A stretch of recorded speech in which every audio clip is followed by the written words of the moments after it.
Iyalah 91-92 sampai sekitar tahun 2000. Tiap hari ngelihat seperti ini. Makanya jadi ngerti internet kerjanya seperti apa. Udah lahir belum? Belum. Dia udah. Jadi bayangin dari tahun 91-92 sampai tahun 2000. Jadi sekitar 7 tahun. Tiap hari ngeliat kayak gini ya, ngerti. Abis ini dia akan ngerjain ini, abis ini ngerjain ini. Contoh, yang ini ya. Ini protokolnya namanya Address Resolution Protocol. Request, minta. Perhatiin isinya kayak gini. Saya MAC address-nya sekian, IP-nya 192.168.17.1. Saya pengen tahu MAC address dari 192.168.17.31 berapa sih? Ini request, nanya. Oke, ada pertanyaan. Jadi si internet, si jaringan, peralatan itu kan tadi kalau kita lihat protokol ya, kalau kita lihat protokol dia ada komunikasi kan, sumber MAC address-nya, destination, IP source, IP destination, port source, port destination. Pada kenyataan dia nggak tahu, dianya nggak tahu IP ini MAC address-nya berapa, nggak tahu. Akibatnya apa? Yang dia kerjakan adalah dia nanya dulu, IP sekian, MAC address lu berapa ya? Dia nanya, nanti ada jawabannya sih biasanya. Nih, belum, masih nanya dia, nggak ada jawaban, jawabannya kagak ada. Ini pada nanya-nanya nih, ada yang ada jawabannya? Coba saya cari jawabannya. Sorry, ini pada nggak ada jawaban semua. Oh ini ada jawaban. Who has? Nih ya, ini jawaban nih. MAC address sekian, IP sekian, MAC address sekian, IP sekian. Jadi ada jawaban. Jadi waktu dia nanya, nanti yang punya IP itu dia akan bilang, saya MAC address-nya sekian loh. Apa yang terjadi di komputer kita bisa lihat di sini. Clear layar, ARP, min, N misalnya. Jadi kita punya tabel di komputer.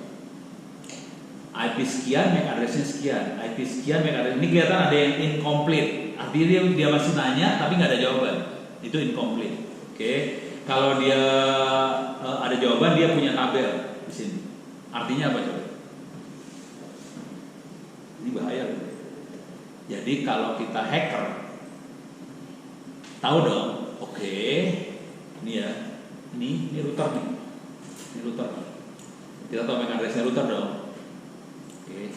Kalau mau jahat, kita bikin program kecil. Kalau ada yang nanya IP router, jawab pakai MAC address gue. Ketipu satu komputer, satu ruang ketipu semua. Mereka akan nyangka bahwa routernya adalah komputer saya.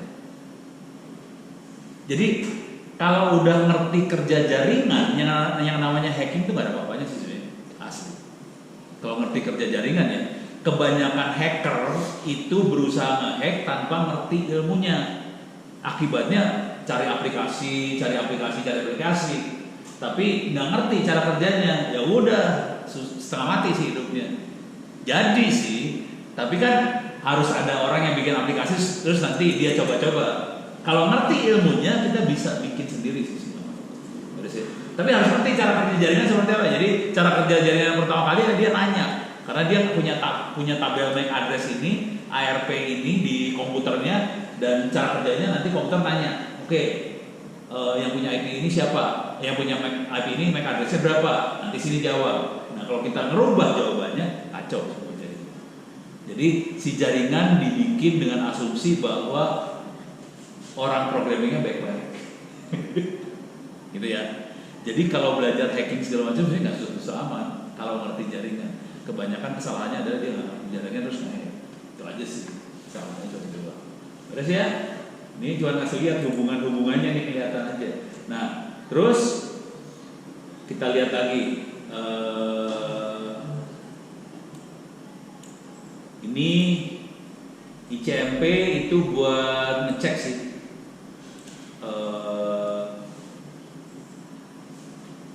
Ini ngecek apa ya? Ngecek ping Kalau kita lagi nge-ping yang dikirim di CMP ini, ping request. Oke. Terus kita bisa lihat berapa menit nyampenya, ada timestamp. Butuh waktu berapa menit, kelihatan semua. Jadi kita bisa lihat satu-satu sih. Jadi cara bermainnya adalah coba kita kerjain ping. Terus nanti bentuk paketnya seperti apa sih? Kok kita bisa tahu dari ping kan? Kalau ping kan kelihatan nih. Coba ping aja, ping satu ke Google ya, www.google.com. Kita bisa tahu kan sekian milisecond. Kok bisa tahu sekian milisecond? Caranya gimana? Lihat paketnya. Jadi cara kerja jaringan harus kita kerjain sesuatu, tapi jangan terima mentah gitu. Oh oke, saya bisa tahu ini. Harus mikirin, kok bisa tahu? Tahu dari mana dia? Bentuk paketnya seperti apa? Mulai diobok-obok dari situ. Jadi selalu kalau ngerjain sesuatu, kok bisa tahu? Tahu dari mana? Bongkar.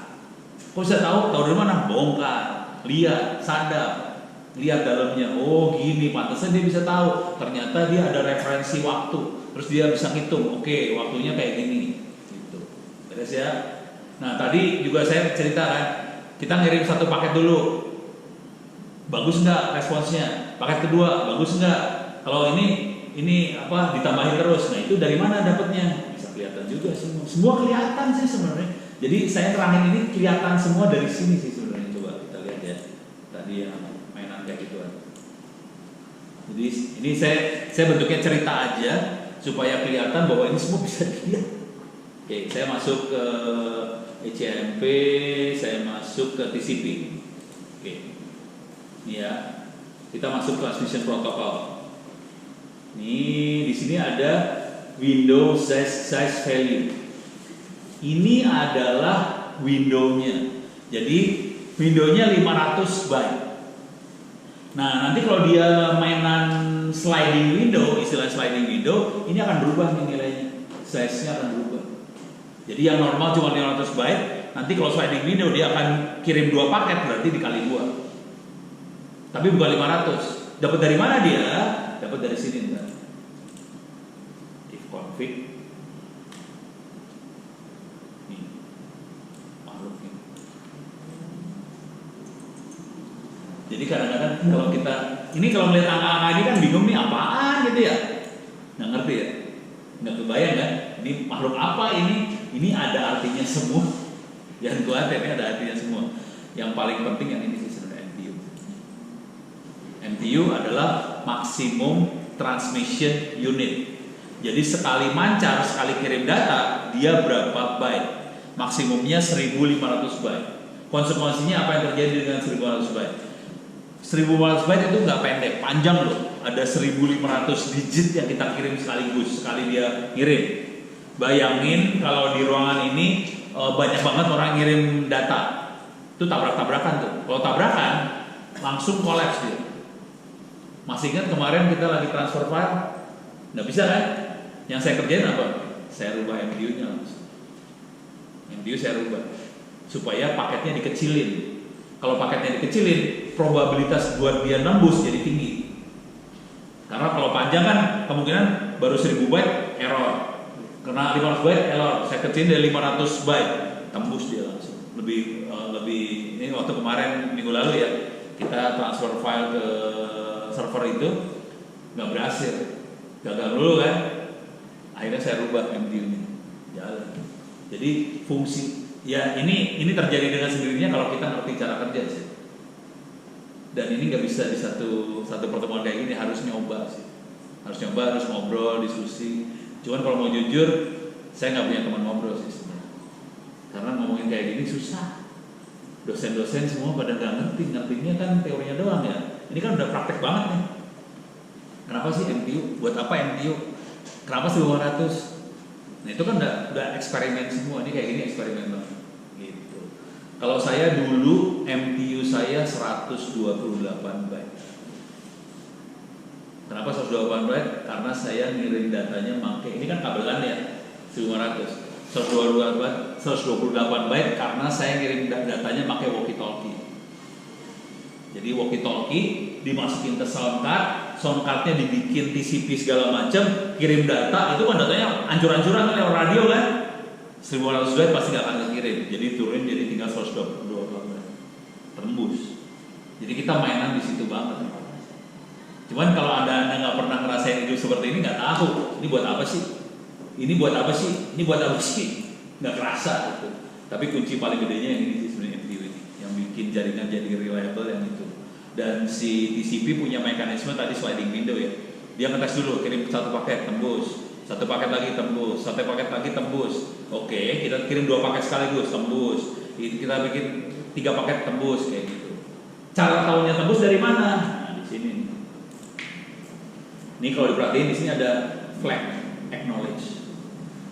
Acknowledge adalah oke, paketnya diterima. Nah, kemudian di sini ada nomor nih. Ada acknowledge number, ada sequence number. Sequence number adalah nomor urut paket yang dikirim. Acknowledge number adalah oke, paket nomor sekian saya terima. Berarti oke diterima, berarti nomor selanjutnya. Pertanyaannya, nomor urutnya berurut nggak? Namanya nomor urut. Pertanyaannya berurut nggak ada nomor? Habis 1 apa? Habis 2? Apakah seperti itu atau enggak? Nggak berurut. Jadi nomor urutnya random. Horor itu. Kalau berurut, hacker bisa nyelip ke dalam. Jadi pada zaman dulu kala, yang namanya nomor urut berurut, habis 1 2, habis 2 3, habis 3 4 dan seterusnya. Cuman kalau kita berurut 1 2 3 4 5 6 7 8 9, dihajar sama hacker. Akibatnya nomor urutnya dibikin random. Jadi kayak ilmu seperti itu Anda bisa ngertinya kalau tahu sejarahnya sih. Wah, ini kita diserang, dirubah algoritmanya langsung. Jadi sekarang kondisinya nomor urutnya random tapi tetap naik ya. Karena dia urut naik nanti sampai 64.000 apa berapa, kan itu dia long integer ya. Long integer kalau kita tahu coding dia makanya long integer, kalau udah kelebihan dia balik lagi ke 1 sih. Jadi balik dia 1. Beres ya? Sip. Ada pertanyaan nggak di Zoom sama di YouTube? Ada apa? Ini kok kayaknya ada ini.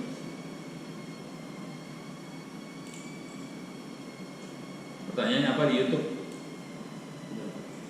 Oh, lagi dilihat. Oke. Nggak ada. Beres ya? Ini ada pertanyaan nggak di ruangan ini? Ini teori banget ya. Nggak pernah kebayang pasti ya. Nggak pernah kebayang kayak gini ya. Dan jangan khawatir lah, dosen kampus lain juga nggak nerangin kayak gini sih. Jamin halal sih. Paling nerangnya cuma ada 5 layer. Paling fungsinya buat apa? Kalau saya kan sampai fungsi sama dalamnya dikasih lihat, itu aja sih. Dan sarannya sih kalau emang pengen ngerti banget, sering-sering nyadap terus melihat.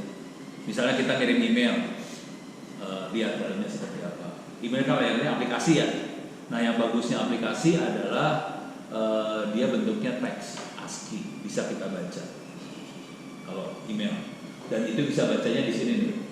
Jadi semua internet, semua tata cara komunikasi di internet itu bisa dibaca. Caranya pakai RFC editor. RFC editor adalah website tempat orang-orang naruh standar internet. Ada di situ. Jadi standar, kenapa internet jadi bisa berkembang seperti ini? Karena standarnya dibuka, semua orang bisa ambil. Oke, kalau saya klik di sini, misalnya kita pengen standar apa? Internet tentang apa? Sebut aja. Paling gampang inilah ya, web aja HTTP ya, atau mail SMTP. Mail SMTP. Saya gedein. Kok nggak bisa? Ini SMTP ya, mail. Kita bisa langsung lihat. Ini standar-standarnya bisa dibaca. Oke, saya ambil yang bentuknya ASCII aja yang gampang ya. Saya baca teks ASCII biasa. Oke, ini Simple Mail Transport Protocol (SMTP). Jadi selalu kata-kata di belakangnya protokol. Protokol adalah tata cara. Kalau pernah ke Istana Negara, ada tata caranya kan, ketemu presiden, ketemu menteri kan ada tata cara ya. Biasanya mereka nyebutnya protokoler atau protokol. Protokol adalah tata cara. Nah ini adalah tata cara buat kirim email secara simpel. Yang bikin namanya Jonathan B. Postel. Oke. Nah ini bisa dibaca sini, baca-baca cepet aja. Tapi kira-kira nanti protokolnya kayak gini nih. Ini udah mulai kelihatan. Ini protokolnya kayak gini doang.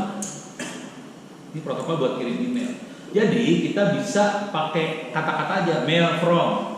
Nanti saya jawab, oke, receive to, oke, text. Jadi kita bisa bikin program dalam bentuk teks buat kirim email sih sebenarnya. Kalau kita kirim email di Gmail segala macam, kita masukin ada web browser segala macam. Padahal engine di bawahnya bentuknya kayak gini nanti komunikasi. Ke mail server cuma kayak gini doang. Tuh. Oke. Bisa bikin sendiri. Kalau nggak mau bikin sendiri, kita bisa kerjain pakai tangan diketik juga bisa. Web juga sama. Nanti kalau dilihat ada get, ada put, ada apa, post, ada get, ada post ya.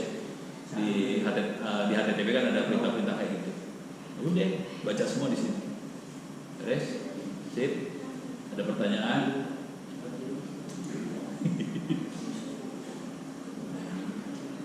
Belum pernah lihat ini ya? Belum Pak, Sama sekali belum. Baru pertama kali. Saja. Ini saya hari ini overview gede banget ya, supaya kerasa tujuan hidupnya apa. Tujuan hidupnya apa? Yang telah datang tujuan hidup Anda adalah dapat nilai A buat kuliah ini. Sama syukur-syukur bisa bikin buku supaya jadi skripsi sekalian. Jadi dapat nilai A, dapat duit royalti 5 juta perak, dapat skripsi. Mudah-mudahan kuliahnya cepat. Biar gua nggak lihat muka lu lagi.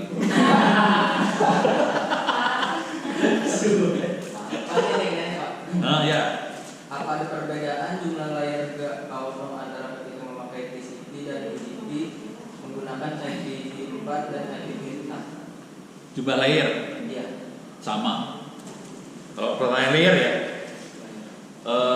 saya belum sampai nerangin TCP UDP itu apa ya. Tapi kalau pertanyaan cuma jumlah layer aja sama aja. Mau IP versi 4, versi 6 jumlah layer sama.